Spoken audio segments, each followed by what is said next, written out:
వెంకటేశ్వరపురం సెంటర్లో గుర్తు తెలియని ఇద్దరు వ్యక్తులు కత్తితో ఇద్దరిపై దాడి చేశారు. ఒకరికి గాయాలు కాగా త్రుటిలో ప్రాణాపాయం తప్పింది. దాడి చేసిన వారి కోసం పోలీసులు అన్వేషిస్తున్నారు. వెంకటేశ్వరపురం విజయ పాల డైరీ సమీపంలో బైక్ పై వెళుతున్న ముగ్గురు వ్యక్తులు అదుపు తప్పి కింద పడ్డారు. పక్కనే కూర్చున్న ఇద్దరు వ్యక్తులు కింద పడ్డ వారిని లేపేందుకు వెళ్లారు. ఆ బైక్ పై ఉన్నవారు వారిపై కత్తులతో దాడికి పాల్పడ్డారు. ఈ దాడిలో బాబు అనే అతనికి తొడకి గాయమైంది. మరో వ్యక్తిపై దాడికి పాల్పడుతుండటంతో స్థానికులు గమనించడంతో వ్యక్తులు పరారయ్యారు. విషయం తెలుసుకున్న పోలీసులు సంఘటనా స్థలంలో సీసీ కెమెరాలు పరిశీలిస్తున్నారు. మీకు తెలుసా? నాకు కూడా తెలియదు. వాళ్ళు ఎవరో తెలియదు. నీకు అతనికి ఎందుకు వచ్చింది గొడవ? వాళ్ళు ఏం చెప్పాలి? పడిపోతే బండి లేపారు.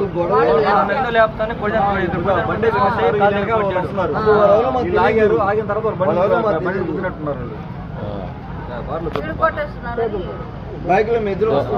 సీసీటీవీలు చూస్తే వాళ్ళ చొక్కాలు అవి మీరు పోలికలు చెప్తే వాళ్ళు ఈజీగా అనుకుంటారు. ఆ సీసీటీవీ ఉంటుంది ఆ బార్లో. సీసీటీవీ నిన్ను కూడా కొట్టారు బాబు? కొట్టారు. ఇక్కడ భుజాన్ని వేడు ఇక్కడ మిస్ అయిపోయినప్పటికీ నేను ఆడవాళ్ళు అడ్డం వస్తే నైట్ పెట్టుకొని లాగారు. ఆడవాళ్ళు వస్తే నైట్ పెట్టుకొని లాగారు.